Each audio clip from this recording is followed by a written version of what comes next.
greatest trick the devil ever pulled was convincing the world he didn't exist. Anyway, welcome to the State Department. I think we have some interns in the back. Welcome. Good to see you in this exercise in transparency and democracy. Is that what it is? Sorry, I didn't mean to break thought out it was an laughter. exercise in spin and obfuscation. All right. My, what a peculiar place to have a party. You know, Dinah, we really shouldn't be doing this. After all, we haven't been invited, and curiosity often leads to trouble. Goodbye, Dinah. Goodbye. Are the implications of that fine by the FTC? Julia Borston takes a look. Today, I am pleased to announce that Google and YouTube have agreed to pay $170 million. YouTube CEO Susan Wojcicki writing that the FTC settlement marks a big change. Quote, today's changes will allow us to better protect kids and families on YouTube, and this is just the beginning. We'll continue working with lawmakers. Well, hello, and thank you for tuning in to Truth Set Free TV. I'm Vincent Rhodes, your host, and I wanted to talk to you about these new COPA rules that really no content creator will be able to hide from. As a matter of fact, they are going to have very wide sweeping effects on the people who are on the platform. From what I understand, again, there's going to be a $42,000 fine for anyone caught with content that is deemed child content. And so there's going to be a use of bots and a full sweeping of the YouTube platform starting in January. However, in December 10th, the terms of service have changed for YouTube. And basically, YouTube is telling all content creators now that basically we are legally responsible for the content that we put out. And I guess the thing that really disturbs me about it is the fact that, you know, YouTube could possibly just put a hands-off approach to any content that's up and leave you out there by yourself to deal with the FTC. And when the FTC does come in, there's going to be this draconian practice of hitting people with $42,000. Now, from what I understand, YouTube just paid $170 million from, you know, their coffers, and their coffers are quite full. So I think that was kind of like a slap on the wrist for them. They're able to recover. It's kind of like a booking error, you know, the booking error money. So when it comes down to it, YouTube has the money to be able to stay afloat and survive. And these COPA rules that were made up in 1998 were designed to protect young children from people on the internet actually collecting data on them and soliciting them for sales and exploiting children. Now, the COPA rules now are going to be more sternly applied to the YouTube platform, so that people who are out there producing videos, regardless of whether or not the video is a video that was designed for children or not, are going to have to endure the broad sweep of the FTC, which, again, there is a chance that if you're caught with content that is you know, deemed as child content, then you're going to actually face very, very serious consequences. And anyway, Mr. Beast, and this is Daryl Eves, but Mr. Beast has actually, he was reading some of it, some of the rules of what the new policy is going to be for YouTube and the terms of service. So let me let you just hear him. Or if you are under 13 years of age, then please do not use this service. There are a lot of other great websites for you. Talk to your parents about what websites are appropriate for you. YouTube doesn't want you to use the site if you're 13. Wow. If you're under the age of 13, then if a child is under the age of 13, then they are not to use YouTube. And so this is the thing that YouTube is doing to protect themselves from the FTC. And so they are telling children that they are no longer welcome on the YouTube platform, which according to the 1998 rule, children weren't supposed to be on YouTube or the internet alone anyway. And so many parents, as you know, have been giving their children iPads and telephones and everything to keep them quiet in the back seat of the car while they drive. Well, that day is over in terms of the way the FTC now has it set up. If a content creator, from what I understand, is still out there and still determined to produce content for children, the way they have to do it is that they have to identify it as content for children, and then they also have to make sure that the content does not collect likes or subscriptions from these children or any comments from them. So they have to remove the comment section, and they're not able to like the video. A child is not able to like the video or any other thing, and certainly they're not to advertise to the child. So this is going to cut heavily into the funds of many of the people who are producing content out there. This is really going to discourage them. And then on top of that, then they have this heavy fine that could be leveled against them at $42,000. Now, from what I understand, this fine was actually designed for corporations, which actually have the money to withstand a $42,000 fine. But when it comes down to content creators and people who are just everyday people, this is going to be something that's going to really, really, threaten, intimidate them from ever producing content again. I imagine that right now you're feeling a bit like Alice, tumbling down the rabbit hole. I'll probably say it 3 more times. See, in my line of work, you got to keep repeating things over and over and over again for the truth to sink in, to kind of catapult the propaganda.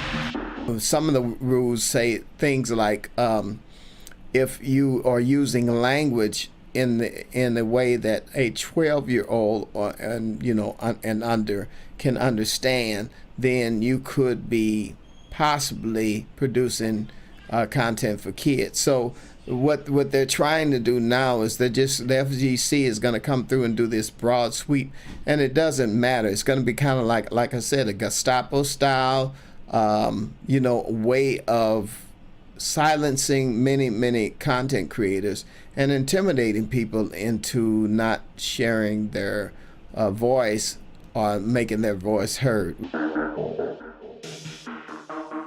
Because you people and 62 million other Americans are listening to me right now. Because less than 3% of you people read books. Because less than 15% of you read newspapers. Because the only truth you know is what you get over this tube. Right now, there is an entire generation that never knew anything that didn't come out of this tube. People being paid by the CIA who are contributing to a major circulation American journal. We do have people who submit pieces to American journals. Television is not the truth. Television is a circus, a carnival, a traveling troupe of acrobats, storytellers, dancers, singers, jugglers, sideshow freaks, lion tamers, and football players. Do you have any people paid by the CIA, who are working for television networks. And when the 12th largest company in the world controls the most awesome propaganda force in the whole godless world, who knows what will be peddled for truth on this network?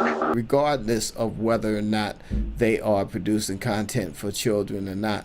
I did produce videos that I produced when it came down to doing tutoring and math, and I have several channels up for that. And they are associated with the Christian school that we have. Even those videos could be deemed as content towards children, and then who knows what could be the ramifications. So again, you have to really read all of these rules that FTC is going to be laying on us. All of us here should see that something else is about to happen. 2020 will be a different year. The great Oz has spoken.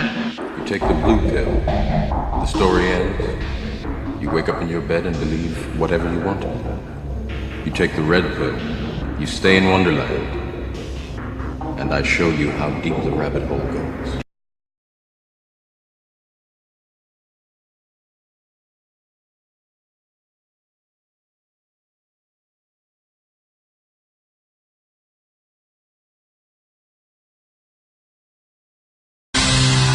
You may not have realized it, but the U.S. has been in official control of the Internet since its development.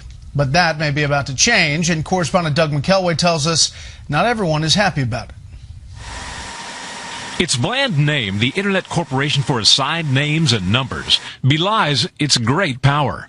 ICANN controls much of the Internet, sending users to the right website and servers, assigning domain names and addresses. When its contract runs out in September of 2015, the Department of Commerce plans to turn over control of ICANN to the international community. Critics say it's a recipe for disaster. Make no mistake, threats to the openness and freedom of the Internet are real. Some authoritarian leaders, such as Vladimir Putin, have explicitly announced their desire to gain control of the Internet. Today, 35 GOP members of Congress wrote the Assistant Secretary for Commerce, Lawrence Strickling, asking him to explain the Obama administration's decision to give up control of ICANN. Yesterday, Strickling did little to ease the concerns of a congressional panel. No one has yet explained to me the mechanism by which any of these individual governments could somehow seize control over the Internet as a whole. You really don't think that Russia and China have made it very clear what they want to do to suppress Internet freedom? The president of ICANN has assured critics that plans do not permit an intergovernmental panel, even the UN, from controlling the Internet, and its design prevents central control. The genius of the Internet that was instilled in its architecture by its founders is that no one can capture it. It's a network of networks. Critics say there are other concerns, short of outright Internet control. We get tens of thousands, if not millions, of cyber attacks a day to our government and to our private sector. And I have to believe that any relinquish of control, even the giving out of IP addresses and domain names, can be critical to our national security. Concern is not exclusive to Republicans. Well, I thought the system as it was running was doing a fine job. The president of ICANN says this change was planned long before President Obama took office, and that while authoritarian governments can control what Internet comes into their country, they can't control what is beyond their borders. Brett? All right, Doug, thank you. Well, what do you think? Do you think the U.S. has control of the Internet? And if so, should it relinquish that control? Let me know at facebook.com/BrettBairSR or on Twitter @BrettBair. You can use the hashtag special report. Let's put it this way. Money trumps peace sometimes. We deal in illusions, man. None of it is true. But you people sit there day after day, night after night, all ages, colors, creeds. We're all you know. You're beginning to believe the illusions we're spinning here. You're beginning to think that the tube is reality and that your own lives are unreal. You do whatever the tube tells you. You dress like the tube. You eat like the tube. You raise your children like the tube. You even think like the tube. This is mass madness, you maniacs. In God's name, you people are the real thing. We are the illusion. Paid by the CIA, who are working for television networks. This, I think, gets into the kind of getting into the details, Mr. Chairman, that I'd like to get into in executive session. Pay no attention to that man behind the curtain. The existing people who oversee it have favored some of the big companies like Facebook, Google, and Microsoft. Well, to which I would say, well, so what? What's wrong with that? Well, if you think there's something wrong with that because these big corporate entities don't always have the best interest of the average person in mind, then give it to another entity or have it be another American, U.S.-based independent entity that controls it. Why then put it, as a result of that, into international control? I don't understand the reasoning of that. You know, America, Jim, is the beacon of free speech, free markets. Many other powerful and ascending nations are not. China, for example, very repressive. They've been censoring Google and Facebook. We don't even know who this is going to be turned over to or the development of it thereafter. China could gain some measure of influence and control over it, and that would be a bad thing, wouldn't it? Right. Welcome back, netizens, to this newest edition in Juice Media series of rap news journalism with me, Robert Foster. This evening we're actively delving in depth to facts which affect all of us who dwell on this internet. And we've got to give a special welcome to all the ladies and agents from the NSA, ASIO, MI5. Glad you're listening in, because today's show is all about surveillance and how it's spreading from the streets into our modems. As we speak, laws are being tacitly written in to implement ways of controlling the expanse of this internet to keep us safe, we're told. But from whom? And will this place ever be the same if these plans go through? To find out, we connect with our first guest to comment on the matter. We're live at the Panopticon with General Baxter. General, son, good to have you back again with us. Explain why the state is spying on us. My fellow Oceanians, as you know, we've always been at war with Eurasia. Or is it East Asia? Either way, it's war and we need division to wage it. But now the proles are connecting online, bypassing these illusory divisions of race, religion, and nationality. Sounds grand to me. It's a catastrophe. Centuries of hard work are being undone, profits are vanishing, and it's due to the internet. It's empowering humanity. We need to get this snafu under control rapidly. How? Behold the latest weapon in the war of terror. Our greatest invention since 9/11. Guaranteed to keep us free and safe forever. I give you the surveillance state. Bang! 1, 2, 3!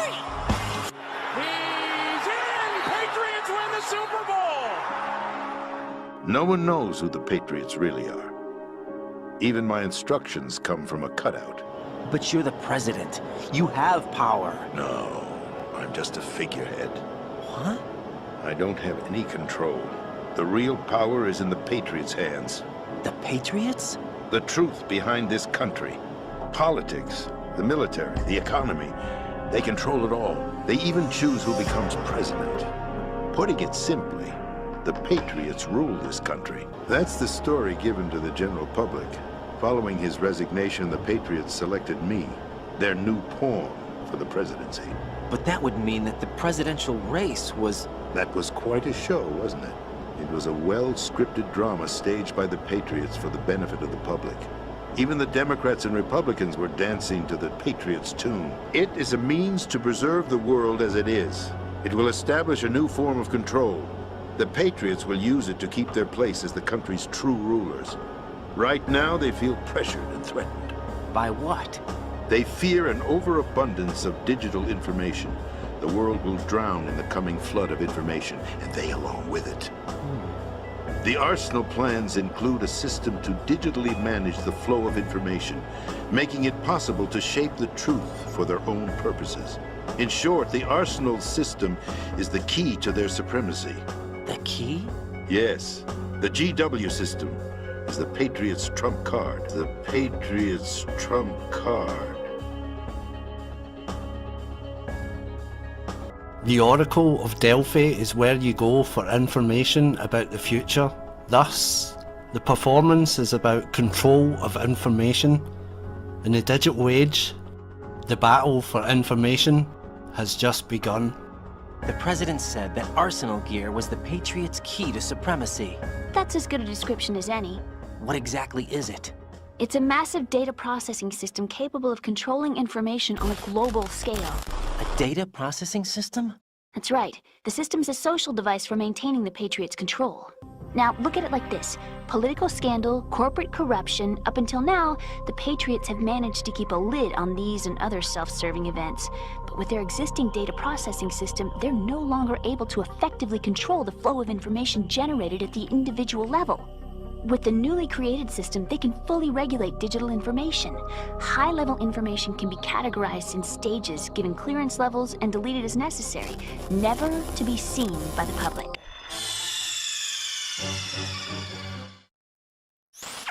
Raiden, are you receiving? We're still here. How's that possible? The AI was destroyed. Only GW. Who are you? To begin with, we're not what you'd call human. Over the past 200 years, a kind of consciousness formed layer by layer in the crucible of the White House. It's not unlike the way life started in the oceans 4 billion years ago. The White House was our primordial soup, a base of evolution. We are formless. We are the very discipline and morality that Americans invoke so often. How can anyone hope to eliminate us? As long as this nation exists, so will we. Cut the crap! If you're immortal, why would you take away individual freedoms and censor the net? Jack, don't be silly. Don't you know that our plans have your interests, not ours, in mind? What? Jack, listen carefully, like a good boy. The mapping of the human genome was completed early this century. As a result, the evolutionary log of the human race lay open to us.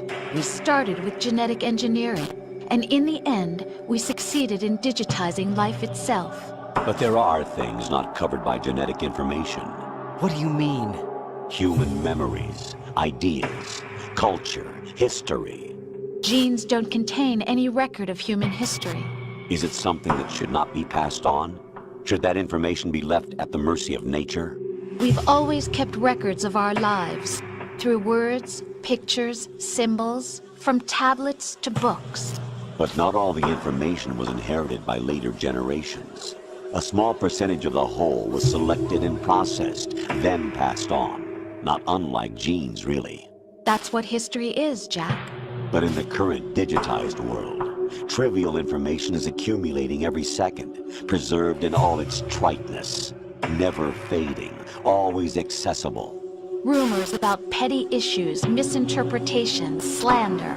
All this junk data, preserved in an unfiltered state, growing at an alarming rate.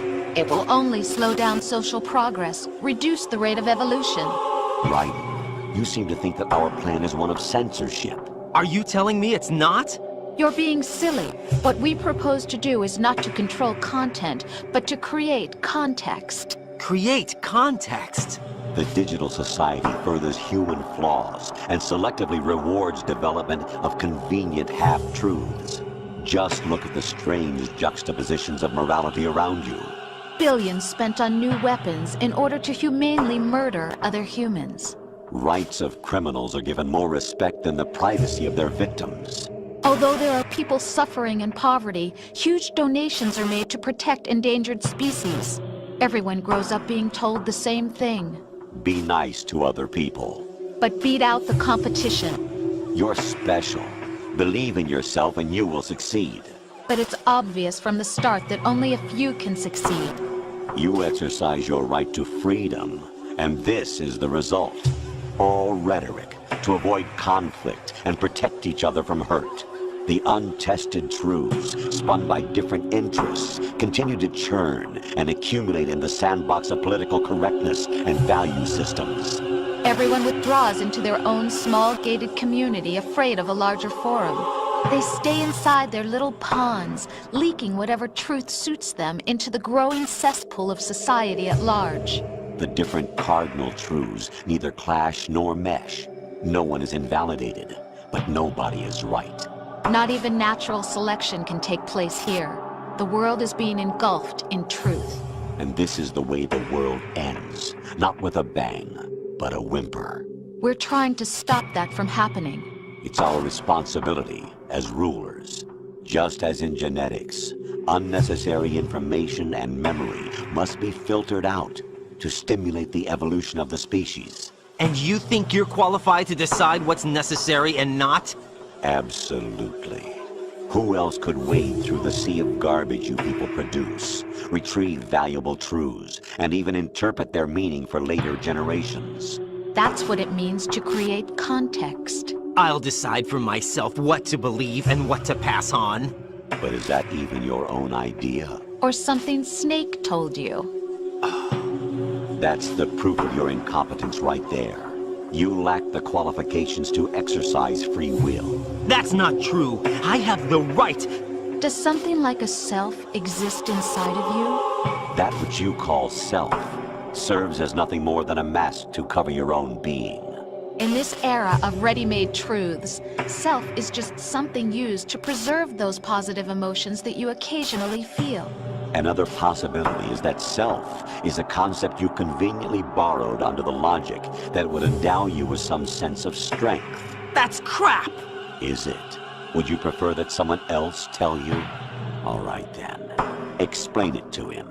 Jack, you're simply the best, and you got there all by yourself. Oh, what happened? Do you feel lost? Why not try a bit of soul searching? Don't think you'll find anything, though. Ironic that although self is something that you yourself fashioned, every time something goes wrong, you turn around and place the blame on something else. It's not my fault. It's not your fault. In denial, you simply resort to looking for another, more convenient truth in order to make yourself feel better. Leaving behind in an instant the so-called truth you once embraced. Should someone like that be able to decide what is truth? Should someone like you even have the right to decide? You've done nothing but abuse your freedom. You don't deserve to be free. We're not the ones smothering the world. You are. The individual is supposed to be weak, but far from powerless. A single person has the potential to ruin the world. And the age of digitized communication has given even more power to the individual. Too much power for an immature species. Building a legacy involves figuring out what is wanted and what needs to be done for that goal. All this you used to struggle with. Now we think for you. We are your guardians, after all. You want to control human thought? Human behavior? Of course. Anything can be quantified nowadays. If you notice here, it says Q is a clearance. Okay, it has to do with clearance. Q is access authorization for the Department of Energy. Okay? So, Q, Anon, or anonymous, Q is supposed to be about clearance. Okay, so this information that's coming out, that's coming through so-called Q, I think it's kind of interesting that also this has to do with clearance, okay, which has to do with data. That's pretty interesting. But what's even more interesting than that, and I wonder if anybody else out there has connected these dots, is that IBM just announced their quantum Q System 1. You think that's a coincidence? How does this situation look? I have one word for you, Robert. Double plus on good. The world populace of 7.4 billion are all headed in the direction of Orwellian totalitarian oblivion. My voice is hoarse, yelling about stellar winds, cold chilling them and trap wire weaving through the world wide web we all dwelling in. Face it, the all-seeing eyes in all of our Facebooks like a virus, and in these iPhones with Siri, or should I say Iris. Next in line is RFID devices and mind chips triggered by chemtrails. The plague spray the sky. Anonymous is also another word for unknown. I may know that. Q, unknown. You start connecting the dots to CERN, and you understand what we read about in the book of Acts, the unknown God. And they're already worshiping AIs. Folks, do you see what's going on here?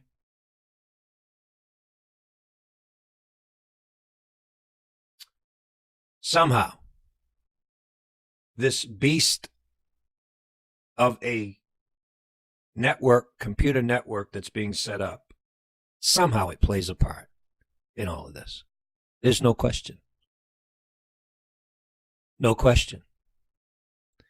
And don't you find it strange that one of the leading companies out there that works with now they used to be at odds. They actually used to be against each other. Now they're working together. IBM and Oracle. Do you think that's kind of strange? Meet Oliver and Kathy. Aren't they cute? Kathy got a little overexcited making her lasagna surprise and forgot to turn off the oven. Surprise!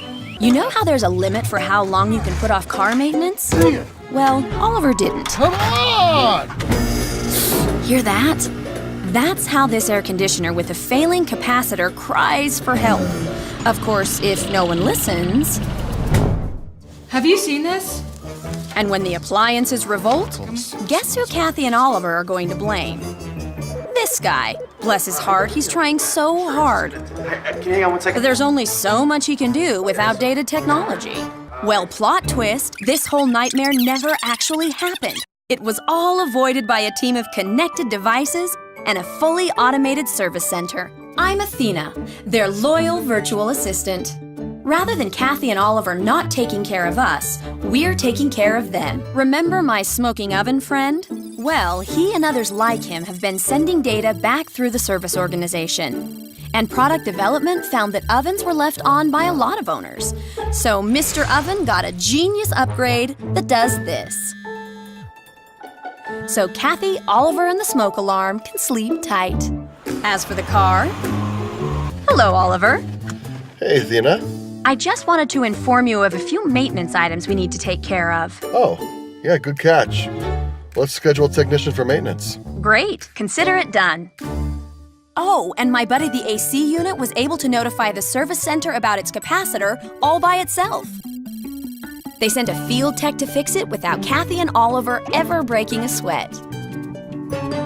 But we didn't stop there. We adjusted the security system, taught Kathy about conserving water with her washing machine, and took care of all kinds of other issues before they became, issues. Athena, set temperature to 68 degrees and close all windows. Okay. So now that the Olivers and Kathys of the world are all taken care of, the folks at the service organization can focus on making the customer experience even better. Athena, can you send me the results of the oven firmware updates on the TC17s? Sure, Chase. You also have 3 minutes until your executive meeting to discuss new automation. All right, awesome. Tell me a joke, Athena. Okay, why did the service manager cross the road? He had old technology and couldn't automate it. Try harder, Athena. How about this? 2 muffins are sitting in an oven. We need to definitely try to stay in touch over the emails and that kind of thing. And I do have a number of people who subscribe to my email list.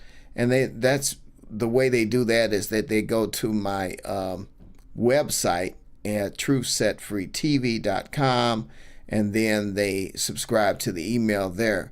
And then I can contact you and get in touch with you and that kind of thing. We can also meet also on Facebook until Facebook actually starts to do the same thing. So we'll see what happens with that.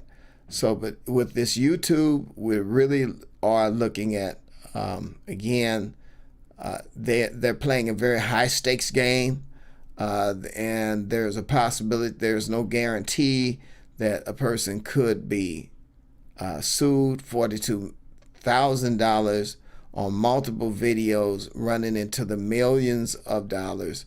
And then if a person's not able to pay that, then there could be jail time and otherwise, so we're looking at really draconian practices. And the word draconian means that they're using a very heavy hand for a light offense.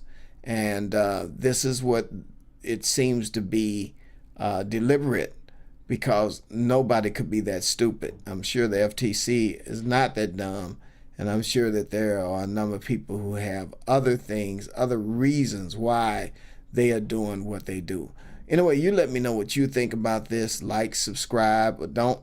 But remember, until next time, that Jesus is the light of the world, and the truth shall set you free. God bless.